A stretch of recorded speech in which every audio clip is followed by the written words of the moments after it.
in the heart of the UN base, eyewitnesses alleged they saw Muslim men lined up and shot by Serb soldiers. The football field, where Muslims say 4,000 men were held. Testimonies speak of hearing shots there. The walls are riddled with bullet holes, a limb exposed beneath a piece of clothing. The need to investigate the sites is paramount, to try to uncover the truth about what happened in the aftermath of the fall of Srebrenica. Off a main road, halfway up this track in northeastern Bosnia, lies the sixth site believed to contain the mass graves of Muslims. It's in a deserted Muslim village, and it would provide another piece of the jigsaw of what happened after the fall of Srebrenica. In the first extended filming in Srebrenica itself, the signs of the people who used to live here lie everywhere. The town, the former Muslim safe area, now houses around 6,000 Serbs, themselves refugees from fighting elsewhere. This girl told us there was no glass, only plastic in the windows where she lived. This man said they were forced to leave their homes just as the people here were forced out. The new Serb inhabitants have dumped most of the reminders of the past. Up until 6 months ago, there were 40,000 Muslims living here.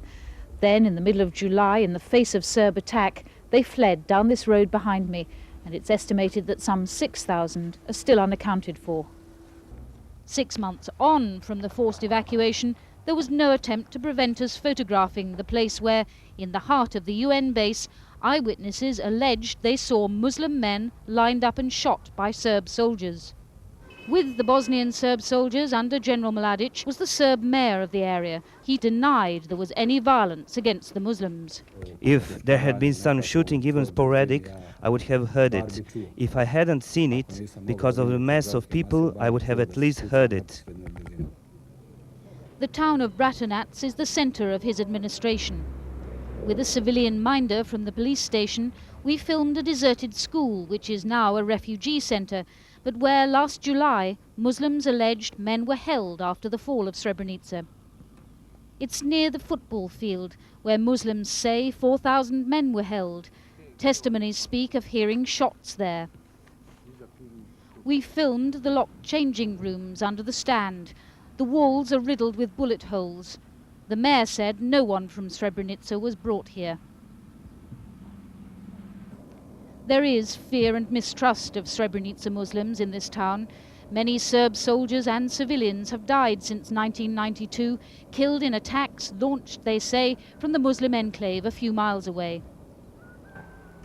Many Muslim fighting men who were captured in the woods and hills around Srebrenica were taken, according to Muslims interviewed last autumn, to a warehouse at Kravitza, 10 miles to the northwest, and reportedly shot.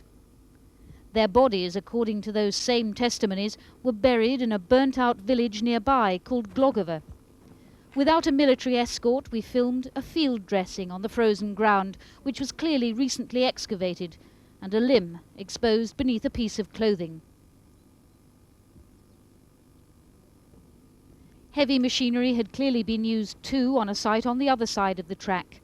We saw a shoe and what looked like an army jacket. What can I say? If there really was something going on there, and if there really were some soldiers dying and were buried there, what can I say? If such a thing really existed, then it should be investigated by the military to find out how these things happened. American satellite pictures pinpoint another alleged site. 3 houses, top left, stand near a white patch marked by an arrow, suggesting disturbed earth. On the ground, the 3 houses. Nearby, signs of heavy excavation in a site otherwise untouched, in a deserted hamlet near Nova Kasaba. By the river, another tract of ground, gouged out by heavy machinery. This site yielded few artifacts, but American intelligence and war crimes investigators believe Muslim bodies may be buried here. It's not been tampered with recently, and grass is beginning to grow again. The Bosnian Serb military court system has been established to try crimes arising from the war. Army personnel staged a session for us. Over the last 4 years, they told us they'd tried 2,000 cases, including murder, and heard 450 appeals. But so far, there were no cases involving the deaths of Muslims in the aftermath of Srebrenica. About Srebrenica, I don't know anything exactly, because we have nothing about Srebrenica in our court here and in our courts in the first level. I know that. We have nothing. Do you think it will be a possibility? I don't know. I don't know. I hear that in international court in Hague has something about that. If they give us, we shall consider that case and work and make sentences. But the colonel also says that while he is willing to proceed with such cases, they must be instigated by the Bosnian Serb state prosecutor.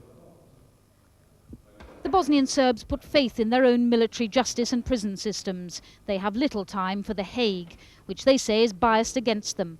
But today, a senior member of the Bosnian Serb leadership ventured for the first time to cooperate with the Hague Tribunal.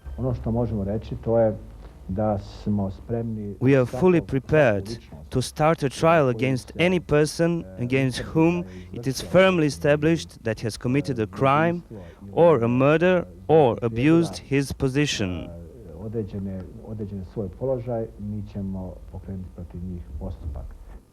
Now, as NATO leaders voice their concern that there may be as many as 300 mass graves in Bosnia-Herzegovina, the need to investigate the existing sites is paramount to try to uncover the truth about what happened in the aftermath of the fall of Srebrenica. Jane Bennett-Powell, Channel 4 News, the Bosnian Serb Republic.